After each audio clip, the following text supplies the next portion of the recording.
Un lancement critique en suspense le report d'une chasse au trésor suisse révèle une dépendance opérationnelle fragile.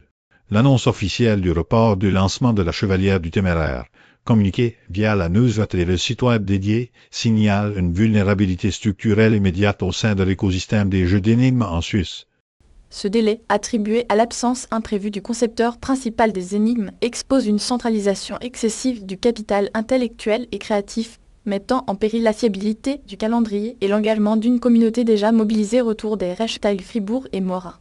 Cette situation transforme un simple contretemps logistique en un cas d'étude sur la résilience des projets culturels niches, où la défaillance d'un seul maillon critique peut immobiliser l'ensemble de l'opération. Anatomie d'une dépendance créative. L'absence du concepteur d'énigmes paralyse non pas un produit, mais l'expérience client promise. Dans le marché très spécifique des chasses au trésor historique, comme celle ancrée dans le canton de Fribourg, la valeur perçue réside intégralement dans la qualité et la cohérence du game design narratif.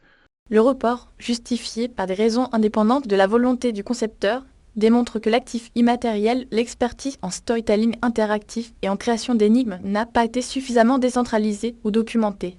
Le statu quo opérationnel, où un individu détient les clés de jouabilité, crée un single point à fêlure inacceptable. Cette dépendance est d'autant plus risquée que le lancement est un moment de vérité pour capitaliser sur l'effet de réseau local, illustré par les tags chasse-trésor et suisse. Le risque stratégique du garde du savoir, la centralisation du capital intellectuel éronde la valorisation de la marque et sa pérennité financière.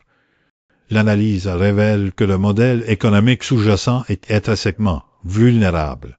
L'incapacité à lancer le jeu sans le concepteur indique un manque de processus de knowledge transfer et d'onboarding pour d'autres créateurs. Cette opacité nuit à la scalabilité du projet et à son évaluation en tant qu'actif commercialisable. Les organisateurs font face à un dilemme immédiat: préserver l'intégrité artistique unique du projet au risque de son instabilité, ou industrialiser partiellement la création pour assurer sa continuité.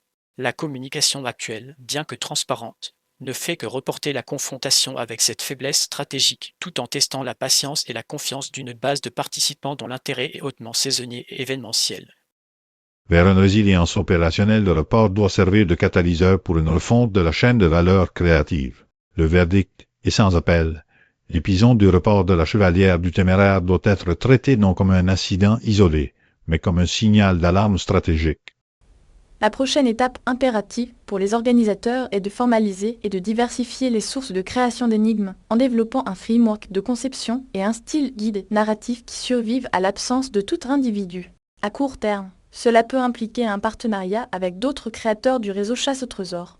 À long terme, cela construit une marque plus robuste et transférable, capable de se développer au-delà de Fribourg et de Mora tout en sécurisant sa valeur. Le risque de ne pas agir est l'atrophie de la crédibilité et, à terme, de la viabilité économique du projet face à une concurrence plus structurée.